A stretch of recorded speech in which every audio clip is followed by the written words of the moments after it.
Hi. మొట్టమొదటిసారిగా మన విజయవాడలో క్లాస్ రూమ్ ట్రైనింగ్ అండి. 1 డే క్లాస్ రూమ్ ఎన్విరాన్మెంట్‌లో ఆఫ్‌లైన్ వెబినార్ జరగబోతుంది.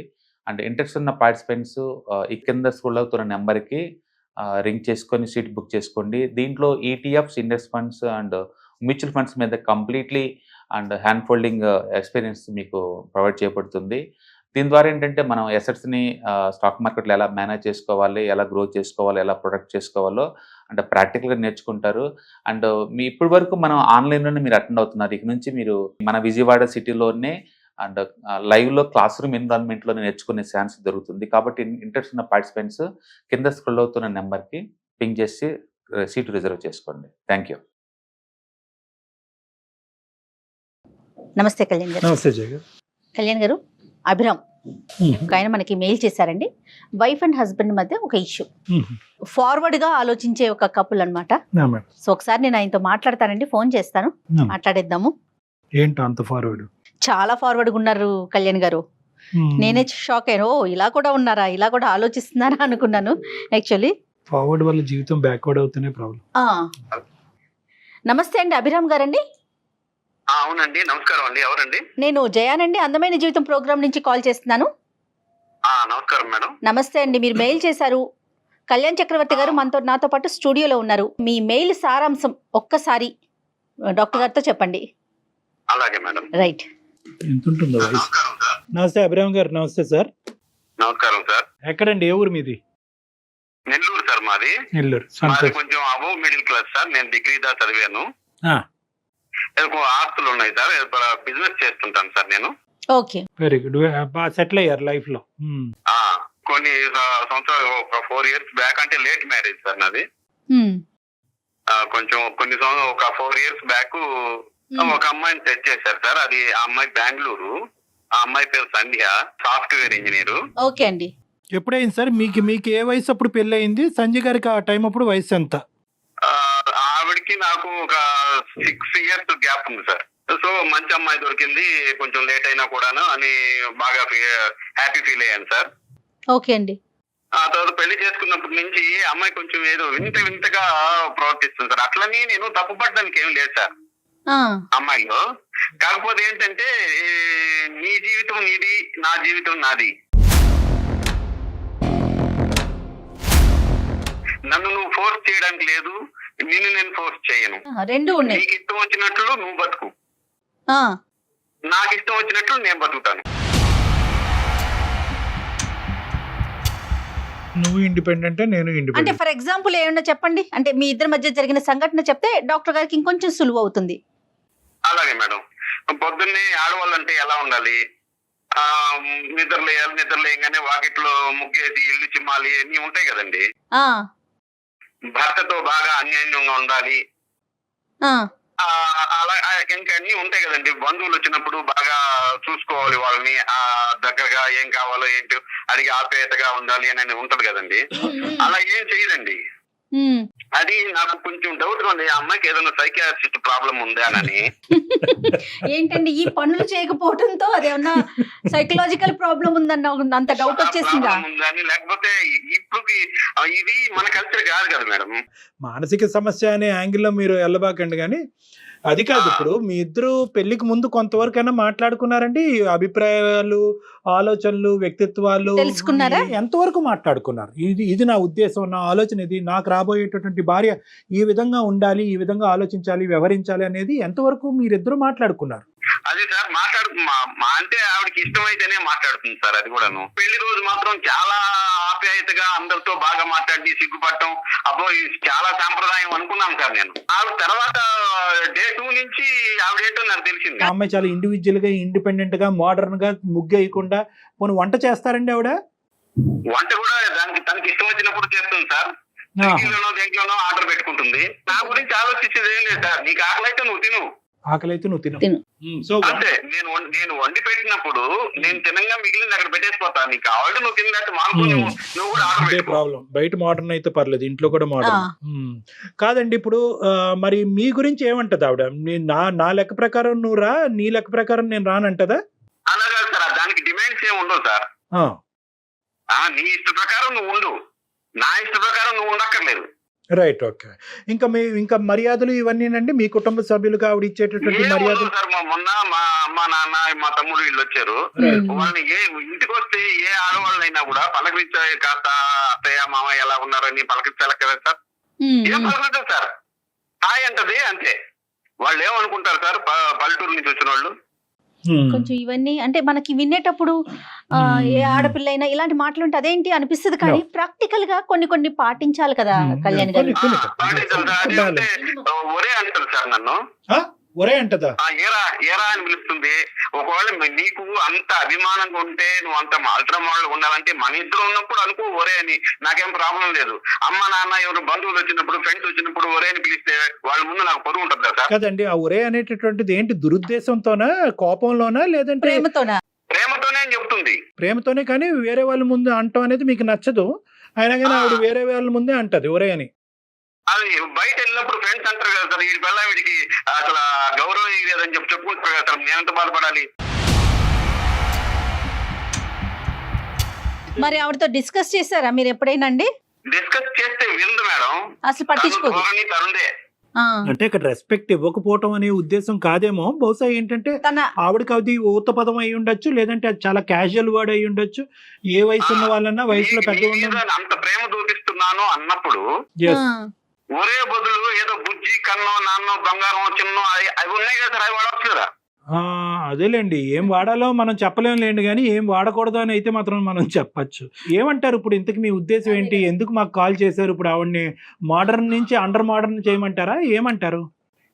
కొంచెం ఆవిడ్ని కౌన్సిలింగ్ చేసి కొంచెం మామూలు మనిషిని లాగా చేయండి సార్. ఇక్కడ ముఖ్యమైనటువంటి ఒక అంశం మీరు జాగ్రత్తగా గుర్తుపెట్టుకోవాల్సింది ఏంటంటే, ఇది వ్యక్తిత్వ పరంగా ఒక మిస్ మ్యాచ్, కల్చర్స్ పరంగా మిస్ మ్యాచ్, పెరిగినటువంటి వాతావరణ పరంగా మిస్ మ్యాచ్. మీరు ముందు పెళ్లి చేసుకోకముందే నేనెవరు నువ్వెవరు, నీ అభిప్రాయం ఏంటి నా అభిప్రాయం ఏంటి, మన ఇద్దరికి మ్యాచ్ అవుతుందా అనేది ముందు చేసుకోవాల్సింది. ఇప్పుడు మీరు తర్వాత చేస్తున్నారు అంతే. మరి మాట్లాడదామా ఒక్కసారి ఆవిడతో అండి? మాట్లాడదాం మేడం. అభిరామ్ గారు ఒక మాట చెప్పండి, ఇట్లా అందమైన జీవితం డాక్టర్ కళ్యాణ్ చక్రవర్తి గారు ఉన్నారు అని చెప్పి అప్పుడు కనెక్ట్ చేయండి ఆవిడకి.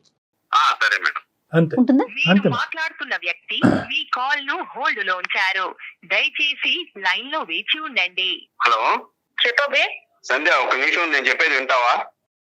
చెప్పు. ఏంటో సంధ్య, ఇప్పుడు సైకాట్రిస్ట్ డాక్టర్ గారు ఒకరు ఉన్నారు, కళ్యాణ్ చక్రవర్తి గారు.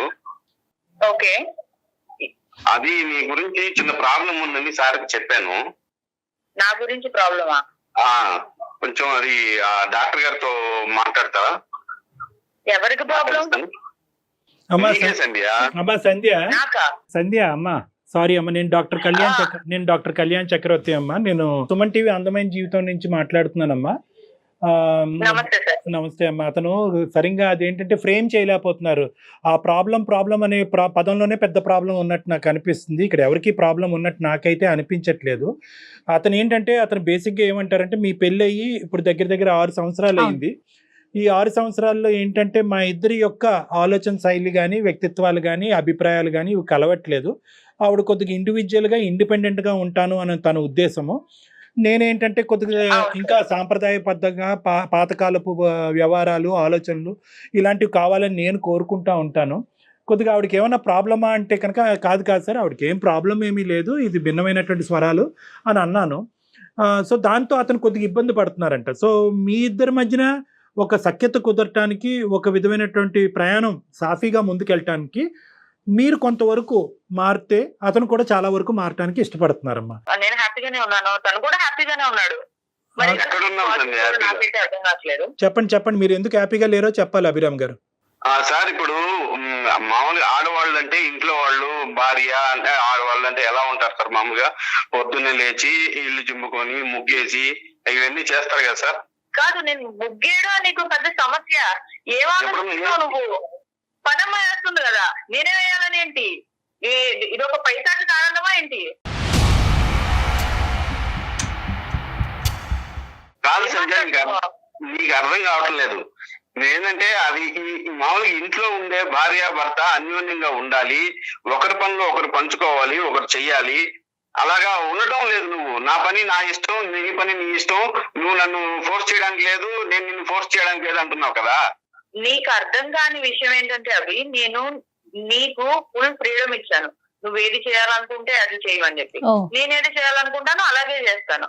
ఓకే, ఇక్కడ నేను వేరే వైఫ్ లాగా, ఇప్పుడు బయట ఉన్న వైఫ్ లాగా నువ్వు నాతో ఉండాలి, నువ్వు 24 hours నేను చెప్పిందే చెయ్యాలి, నువ్వు నా కోసం రావాలి, నువ్వు ఆఫీస్ నుంచి ఎన్నింటికి వస్తున్నావు, నువ్వేం తిన్నావు, నేను చెప్పిందే నువ్వు తినాలి, నువ్వు నన్ను బయటికి తీసుకెళ్ళాలి, నాకు చీరలు కుట్టించాలి, జాకెట్లు కుట్టించాలని ఏ రోజు నేను నిన్ను అడగలేదు.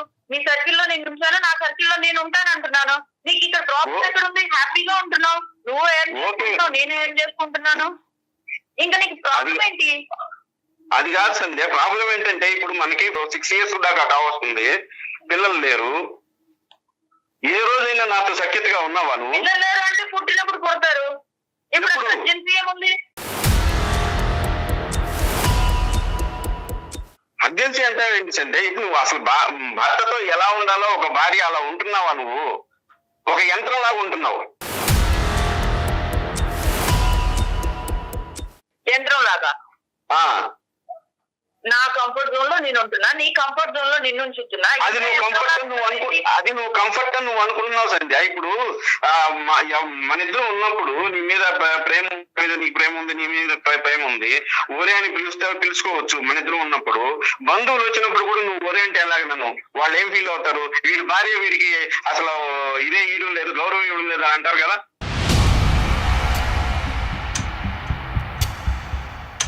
అవి నువ్వు చాలా హ్యాపీగా ఫీల్ అవ్వాల్సిన విషయం ఇది. నేను నిన్ను రా అని ముద్దుగా పిలుస్తున్నాను, అది నువ్వు ఎందుకు తీసుకోలేకపోతున్నావు? బయట ఎందుకు బతుకుతావు నువ్వు? సంబంధం మన ఇద్దరు రిలేషన్ ఏంటో మనకు తెలుసు, పోస్టర్లు అయ్యాక లేదు.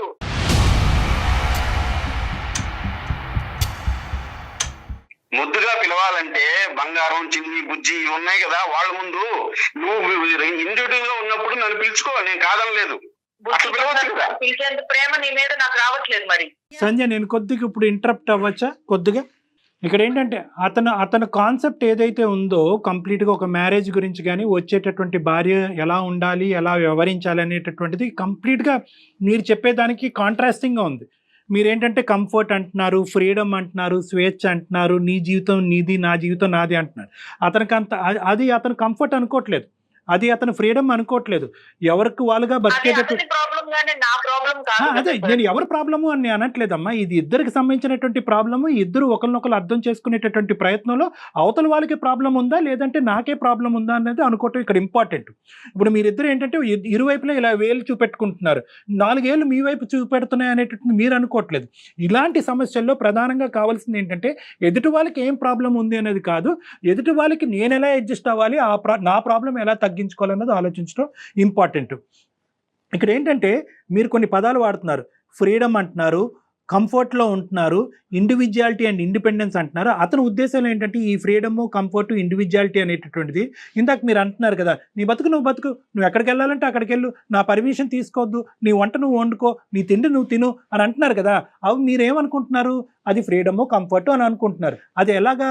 మీ లెక్క ప్రకారం, మీ ఉద్దేశం ప్రకారం ఆ విధంగా ఉంటాయి. కానీ అతనేమనుకుంటాడంటే వంట వండాలి, అన్నం వడ్డించాలి, ఇంటి ముందు ముగ్గేయాలి. సరే ముగ్గేస్తారా, కల్లాపు జల్లుతారా, అది వేరే విషయం. అది ఈ రోజుల్లో ఎంతమంది ఆడవాళ్ళు చేస్తున్నారని అదొకటి కాదమ్మా. ఇక్కడ పెద్ద పెద్ద నష్టాలేం జరగట్లేదు కదా. ఎవరికి ఎలా కావాలంటే అలా ఉందామని చెప్తున్నాను. ఇవాళ చికెన్ తినాలనిపించింది, నేను వంట చేస్తే నేను చికెన్ వండుకుంటాను, తనకి వెజిటేరియన్ తినాలనిపిస్తుందేమో. కాదు అదను అలా కదమ్మా. ఎందుకు ఫోర్స్ చేసుకోవాలి sir? No it's not force అమ్మా, ఇట్స్ అన్ ఓవర్లాప్. మళ్ళీ నేను అదే పదం పదే వాడుతున్నాను. అంటే ఏంటంటే మీరు అనుకునేటటువంటి డెఫినేషన్ ప్రకారం అక్కడ ఫ్రీడము, కంఫర్ట్ అతనికి వద్దు అంటున్నాడు. అతనికి కావాల్సింది ఏంటంటే కనుక కలిసి ప్రయాణం చేద్దాం, మనం భార్యాభర్తలుగా ముందుకు ప్రయాణిస్తూ పిల్లలను కందాం అనేటటువంటి ఒక ఫ్యామిలీ పరమైనటువంటి ఆలోచన శైలి అతనికి ఉంది. ఇప్పుడు తనకి ఏదో ఆర్డర్ చేసుకోవాలని ఉంది, చికెన్ ఆర్డర్ చేసుకుంటుంది, ఆయనేమో మటన్ ఆర్డర్ చేసుకుంటాడు ఫర్ ఎగ్జాంపుల్. ఎవరి రూముల్లో వాళ్ళు కూర్చొని తినేకాడికి పెళ్ళి ఎందుకండి? ఒక గూడు కింద కలిసి ఉండటం ఎందుకు? అదే ఫ్రీడమ్ అంటే సంజయ్ మీ ఉద్దేశంలో? ఫ్రీడమ్ అంటే ఒకరి నుంచి ఒకరు ఫోర్స్ చేసుకోకుండా హ్యాపీగా ఉంటున్నాం కదండి. సంతోషం, ఫోర్స్ చేసుకోకపోవటం సంతోషం, కానీ దానికంటూ ఒక లిమిటేషన్స్ ఉంటాయి కదా. కానీ ఇక్కడ ఫోర్స్ అనే పదం అసలు కాదమ్మా. ఇక్కడ ఏంటంటే చాలా హ్యాపీగానే ఉన్నాం అనుకుంటున్నాము. No, no, no, no. మీరు అనుకుంటున్నారు happiness is directly proportional to ఇరువైపులా. అతను కూడా హ్యాపీగా ఉన్నాననే పదం అప్పుడు కదా అతను వాడట్లే కదా. నేను హ్యాపీగా లేననే కదా మాకు ఫోన్ చేశాడు. మీరిద్దరు హ్యాపీగా ఉంటే అతను అతను మాకెందుకు ఫోన్ ఎందుకు చేస్తాడు? హ్యాపీగా ఉండలేకపోతున్నాడో నాకు అర్థం అది కావట్లేదు. అది అర్థమయ్యేటటువంటి విధంగా చేయటం గురించి మా బాధ్యత. సంజయ్ ఒక నిమిషం వింటావా? డాక్టర్ గారు ఒక నిమిషం వినండి సార్. చెప్పండి. కొన్ని కోరికలు ఉంటాయి సార్. ఇప్పుడు పిల్లల్ని తీసుకొని షాపింగ్ కి వెళ్ళాలి, అలా సినిమాకి వెళ్ళాలి, ఏదన్నా కలిసి హోటల్లో భోజనం సహజం చేయాలి కదండి. అని అంతే. ఉంటుంది సార్. అతనికి లేకపోతే చెప్పే ఫ్రెండ్ వాళ్ళ విధానం ఫంక్షన్ కి వెళ్ళాలి అని ఉంటుంది సార్. ఇప్పుడు రాదు సార్, ఓకే నాకు అవసరం లేదు, నువ్వు వెళ్ళి అంటుంది. పెళ్లికి వెళ్తావో ఫంక్షన్ కి వెళ్తావో అది నీ ఇష్టం. నాతో ఎందుకు ప్రతిదీ లింక్ చేసుకుంటావు? మీరే కదా అతని భార్య. సంజయ్ గారు మీరు ఇలా ఉండాలి అని అనుకుంటే కనుక మేము ఎవరు ఇది మీతో అభిప్రాయంతో మేము విభేదించాము, అది కరెక్ట్ కాదని అన్నాం. కానీ ఏంటంటే మీ ఇండివిజువాలిటీ, మీ ఇండిపెండెన్స్ ఎంత ఇంపార్టెంట్. ఒక పెళ్లి అయిన తర్వాత మీరిద్దరు కొన్ని అంశాల్లో కలిసి ప్రయాణం చేయటం అనేది, ఒక్క నిమిషం సంజయ్ గారు, ఒక్క నిమిషం, మీరిద్దరు కలిసి ప్రయాణం చేయటం అనేటటువంటిది కూడా పెళ్లి యొక్క నిర్వచనం. అది మీరు సామాజికంగా ఉండండి, మానసికంగా ఉండండి, శారీరక పరంగా ఉండండి, మీ మొత్తం ఇండివిజువాలిటీ, ఇండిపెండెన్స్ అనేటటువంటి దాంట్లోంచి మీరు పూర్తి స్థాయి ఆనందం పొందుతూ దీనికి కూడా టైం కేటాయించండి అని అతను కోరుకుంటున్నాడు. మీరు బయటకు వెళ్ళొద్దు అనట్లేదు, ఉద్యోగం చేయట్లేదు అనట్లేదు, మీరు బయటకు వెళ్ళి మీరు ఇష్టంగా టైం లేక కాదు, టైం లేక నేను ఆ ఫంక్షన్ కి వెళ్ళడం జరగలేదు. నేను ఆఫీస్ నుంచి వచ్చేసరికి నేను టైర్డ్ అయిపోయి ఉన్నాను. ప్లస్ నేను ఆ ఫంక్షన్ కి వెళ్తే నాకు అక్కడ ఎవరూ తెలియదు. నా ఆలోచనకి తను రెస్పెక్ట్ ఇవ్వాలి కదా. అమ్మా అక్కడ ఒక ఫంక్షన్కి వెళ్ళాలి అంటే 100 మంది తెలియక్కర్లేదు. నీ పక్కన ఉండేటటువంటి నీ భర్త నీకు తెలుసు కాబట్టి చాలు. మీరిద్దరు నేనేంటంటే మొత్తం ఈ 6 సంవత్సరాలు మీ ఇద్దరు ప్రయాణంలో మీరు కలిసి జరుపుకున్నటువంటి ఆ కార్యక్రమాలు ఏంటి, కలిసి వెళ్ళినటువంటి ప్రదేశాలు ఏంటి, కలిసి చేసినటువంటి పనులు ఏంటి, అది అతను కోరుకుంటున్నారు. నాకు ఇలా ఉండు అని చెప్పి నా మీద ఒక రకమైన పెత్తనాన్ని నా మీద రుద్దొద్దు సార్. అమ్మా అన్ఫార్చునేట్లీ ఇది పెత్తనం కాదమ్మా, అన్ఫార్చునేట్లీ ఇది పెత్తనం కాదు. పెత్తనం అనేటటువంటి పదమే ఇక్కడ తప్పు. పెళ్లి అనేటటువంటిది, కుటుంబం అనేటటువంటి దానికి ఒక నిర్వచనం, ఇది ఒక బేసిక్ డెఫినేషన్. మన పేరెంట్స్ కలిసి ఉండబట్టే కదా మన ప్రయాణం సాఫీగా ముందుకు సాగుతోంది. రేపొద్దున మీరు పేరెంట్స్ అవ్వద్దు. నీకెవ్వరు రిస్ట్రిక్షన్స్ చేయట్లేదు సంజయ్ గారు. మీకు రిస్ట్రిక్షన్స్ చేసేటటువంటి ఉద్దేశం అతనికి కూడా లేదు. కానీ ఎక్కడో చోట మన ఇద్దరి మధ్యన ఒక ఓవర్ ల్యాప్ అనేది ఉండాలి. నా ఉద్దేశం నీ ఉద్దేశం అవ్వాలి, నా ఆలోచన నీ ఆలోచన అవ్వాలి, నా పని నీ పని అవ్వాలి. ఎంతో కొంత 70% ఇండివిజువల్ గానే ఉండండి. నా ఫ్రెండ్స్ ఫంక్షన్స్ అప్పుడు నాకు ఏదైనా అవసరం ఉన్నప్పుడు నేను తనని రమ్మని అడగట్లేదు. ఎందుకనంటే రమ్మని అడుగు. సమస్య అది. మీరు అతన్ని పిలవట్లేదు, మీ దానికి పిలవట్లే, అతని దానికి వెళ్ళట్లే. ఇంకెందుకు ఇద్దరు కలిసి ఉండటం, ఈ ప్రయాణం ఎందుకు అని అంటున్నాడు అతను. మేడం గారు ఆమె పిలవట్లేదు, నేను పిలిచినా రావట్లేదు. అతను పిలిచినా రావట్లేదు. ఒకటేంటంటే ఎందుకు లైఫ్ అంటే కంఫర్ట్ గా ఉండడమే కదా. నేను నీ ఫ్రీడమ్ నీకు ఇస్తున్నాను, నాకు నచ్చినట్టు నేను ఉండాలనుకుంటున్నాను. ఆ అమ్మా, లైఫ్ అమ్మా, నేను మళ్ళీ వెళ్తాను. నేను చెప్పింది నువ్వు విను అని ఇలాంటివన్నీ మన మధ్య ఎందుకు? ఇచ్చే ఆ ఫ్రీడమ్ నాకొద్దు, నువ్వు ఇచ్చే ఆ ఫ్రీడమ్ నాకొద్దు. ఎల్లప్పుడూ మామూలుగా ఎలా భార్యాభర్తలు ఉంటావో అలాగనే ఉండాలి. కాదు నీకు అమ్మా నీకు మెచ్యూరిటీ లెవెల్స్ లేవు అసలు. ఓ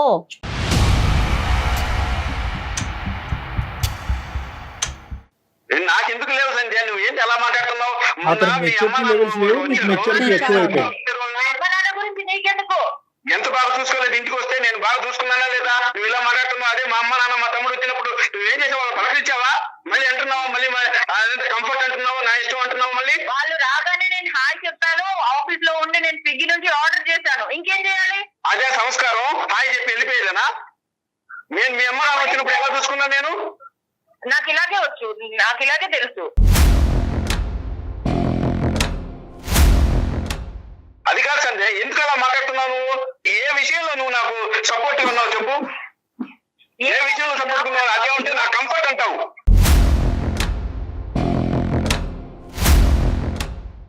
అయితే నీ కంఫర్ట్ సినిమాలో కావాలంటే సినిమాలో జరగదు. ఇది లైఫ్. Be practical.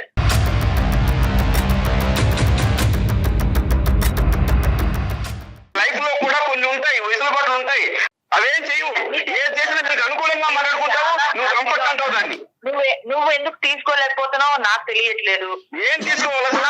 ఇప్పుడు 6 సంవత్సరాలు, మనకి పెళ్లి 6 సంవత్సరాలు అయింది. ఏనాడైనా నువ్వు సంసార జీవితంలో సుఖంగా ఉన్నావా నాతో? అవ్వలేకపోతున్నావు. మనం హ్యాపీగానే ఉన్నాం. ఏనాడైనా నువ్వు సంసార జీవితంలో నాతో సుఖంగా ఉన్నావా? 6 సంవత్సరాల నుంచి. మరి పిల్లలు పుట్టాలంటే ఎట్ట పుట్టారు? ఎందుకు హ్యాపీగా లేవు? ఎక్కడున్నావు? నేను ఉంటున్నాను కదా. ఎక్కడున్నావు? నీకు ఇష్టం వచ్చినప్పుడు ఉంటావు నువ్వు. అటు నా ఇష్టంతో అక్కర్లేదా నీకు? మరి నీకు ఇష్టం వచ్చినప్పుడు నాకు ఎలా వస్తుంది? నీకు రావాలి అంటే కుదరదు. ఇక్కడ నాకు వచ్చినప్పుడే నువ్వు ఉండాలి. మరి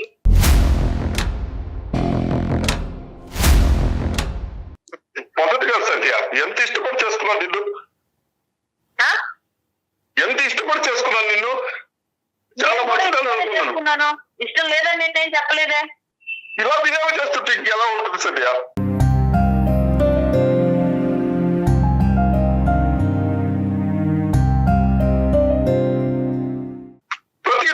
ప్రతిదానికి వ్యతిరేకించడం ఏదంటే తప్పేంటి అవి? ఎందుకు నన్ను పాయింట్ అవుట్ చేస్తున్నావు ప్రతిసారి? నేనేదో పెద్ద నీ మీద భూభారం మొత్తం మోపించేస్తున్నట్టు మాట్లాడతావు ఎందుకు?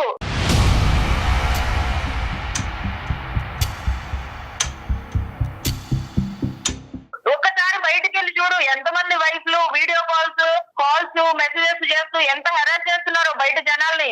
నీకు అదేమి పెట్టలేదు, నేను ఏ రిస్ట్రిక్షన్స్ పెట్టలేదు నీకు. నువ్వు హ్యాపీగా వదిలేశాను, నువ్వేం కావాలంటే చేసుకోమని. హ్యాపీగా ఉన్నావు. కావట్లేదు, నువ్వు రియలైజ్ అవ్వలేకపోతున్నావు ఆ పాయింట్. ఉన్నట్టు నటించాల్సి వస్తుంది సమాజానికి ముందు. హ్యాపీగా లేదు నేను. ఎందుకు నటిస్తున్నావు? నీకే క్లారిటీ లేదు. నాకు క్లారిటీ లేదా? నీకు క్లారిటీ లేదా? మళ్ళీ అదే మాట మాట్లాడతావు. నీకే క్లారిటీ లేదు, నాకు కాదు.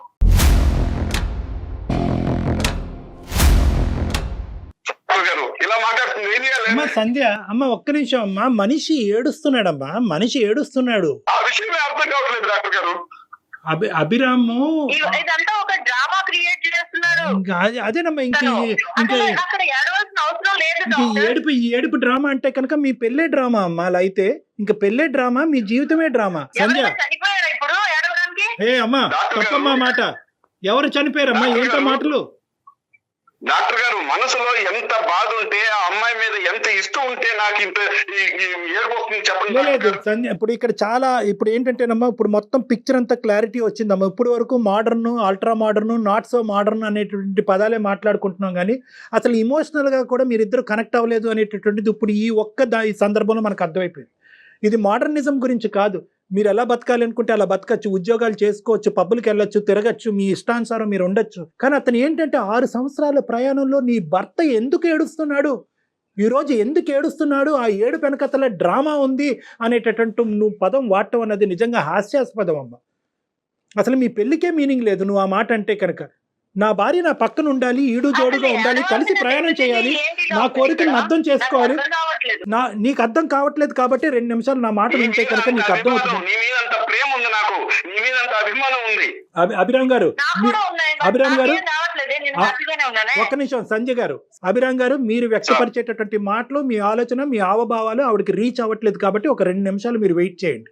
ఏదైతే కనుక మీ సోకాల్డ్ మీ భర్త గారు కంఫర్ట్ అనుకుంటున్నారో, మీ సోకాల్డ్ మీ భర్త గారి ఫ్రీడమ్ అనుకుంటున్నారో, మీ సోకాల్డ్ మీ భర్త గారు హ్యాపీగా ఉన్నారో అని అనుకుంటున్నారో, అది వాస్తవం కాదు అనేటటువంటిది ఒక్కసారి మీరు అర్థం చేసుకోండి. మీరు ఎలా బతకాలనుకుంటే అలా బతకండి, కానీ ఇంట గెలిచి రచ్చగలమన్నారు పెద్దలు.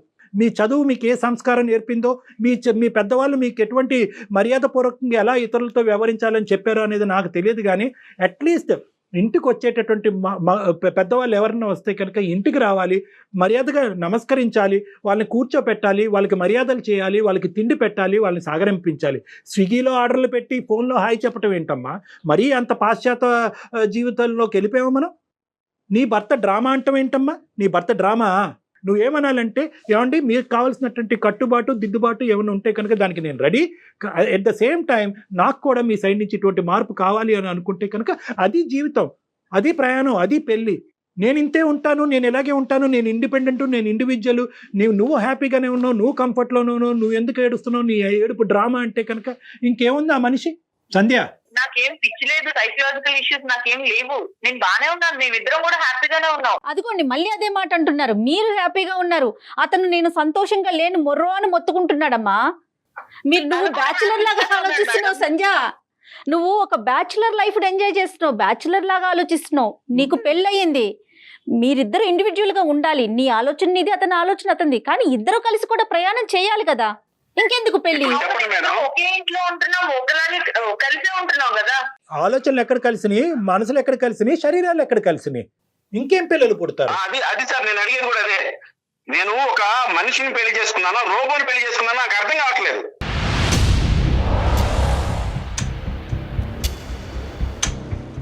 నన్ను ప్రతిదానికి కంఫర్ట్ ఉంటుంది. ఏమన్నా పిచ్చి పట్టిందా ఏంటి?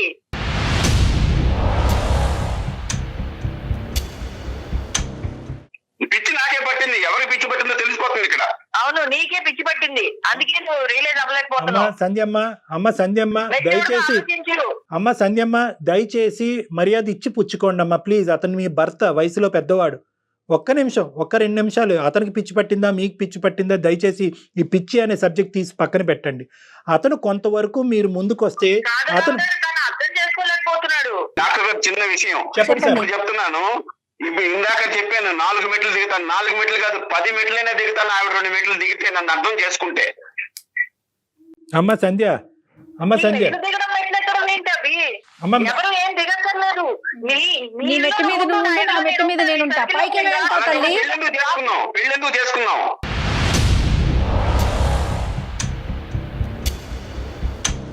అమ్మ సంధ్య, ఇక్కడ ఎవరు కూడా తప్పు లేదు, ఒప్పు లేదు, పిచ్చి లేదు, ఏమీ లేదు. దయచేసి ఒక్క నిమిషం అతను పడేటటువంటి వేదన, అతను పడేటటువంటి బాధని ఒక పెద్ద మనసు చేసుకుని అర్థం చేసుకోండి. అతను పెరిగినటువంటి వాతావరణం కానీ, వచ్చేటటువంటి భార్య గురించి కానీ అతను ఇంకో విధంగా ఊహించుకున్నాడు. బహుశా ఈ డిస్కషన్స్ అన్నీ కూడా పెళ్లికి ముందే జరుగుంటే కనుక ఈ దురదృష్టకరమైనటువంటి పరిస్థితి ఉండేది కాదు. అవును, కలిసి ఒక అభిప్రాయాలు కలిస్తే కనుక పెళ్లి చేసుకుని ఉండేవారు, అభిప్రాయాలు కలవకపోతే కనుక దూరంగా ఉంటారు. ఇప్పుడు ఏంటంటే కనుక మీ డెఫినేషన్ ఆఫ్ పెళ్లి డిఫరెంట్, అతని డెఫినేషన్ ఆఫ్ పెళ్లి డిఫరెంట్.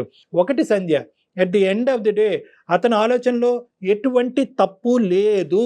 అతని ఆలోచనని మీరు విపరీతంగా ఆలోచించద్దు.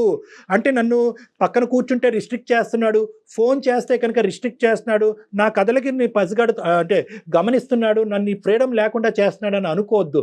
మీరు సమపాలనలో మీ జీవితాన్ని మీరు బతకచ్చు, అతనికి కావాల్సినటువంటి సంతోషాన్ని ఇవ్వచ్చు. ఒక్కసారి ఆలోచిస్తే 2 సమపాలనలు ఇచ్చేటటువంటి దానికి పూర్తిగా అవకాశం ఉంది. ఎందుకంటే మీకు వయస్సు ఉంది, దాంతోపాటు ఉద్యోగం ఉంది, దాంతోపాటు అనుభవం ఉంది. కాబట్టి డాక్టర్ అతను కంప్లీట్ గా సినిమాటిక్ లైఫ్ కావాలి అనుకుంటే నేను అంతలా నటించలేను అంతేమ్మా, డాక్టర్. నేను అంత cinematic ఎలా life. ఉండాలనుకుంటున్నానో సంధ్య అలాగే ఉంటాను. ఒకసారి Cinematic అవకాశం గా. ఉంటే సంధ్య, ఇది మనకి ఫోనుల్లో తేలే విషయం కాదు. ఎంతసేపు మాట్లాడుకున్నా కంటిన్యూనే అవుతూ ఉంటుంది. ఎందుకంటే మీ మైండ్ ఆఫ్ స్టేటస్ లో మీరున్నారు, ఆయన ఆలోచన విధానంలో ఆయన ఉన్నారు. అవకాశం ఉంటే ఒకసారి డాక్టర్ గారిని కలుస్తారా? నేను అది తర్వాత డిసైడ్ అవుతాను మేడం. నాకైతే ఇప్పుడు నేను డిసైడ్ అవ్వలేను. అసలు నాకు ఇలాంటి సిచ్యువేషన్ ఒకటి వస్తుందని కూడా నేను ఎప్పుడు అదే అనుకోలేదు. దురదృష్టం అమ్మా. ఇలాంటి సిచ్యువేషన్ ఒకటి వస్తుంది అంటే కనుక 2-3 సంవత్సరాల ముందు సెట్. ఏది ఇంకా డిస్కషన్ ఇక్కడితో ఆపేద్దాం. ఏదైనా ఉంటే మీరు మాట్లాడుకోండి. Thank you so much doctor. Thank you.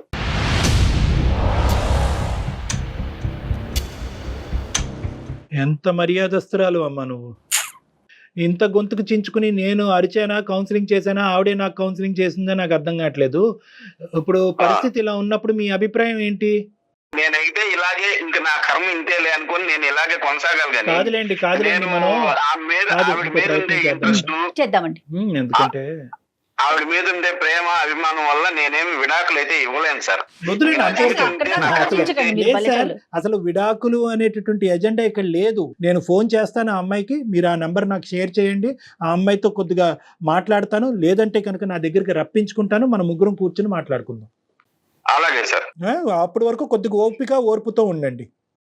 100% sir. ఆ అమ్మాయి నెంబర్ మీకు సెండ్ చేస్తాను సార్. రైట్ అండి. Thank you. Okay sir. Thank you so much అండి. నమస్తే అభిరామ్ గారు. నమస్తే అభిరామ్. థ్యాంక్ యూ అమ్మా.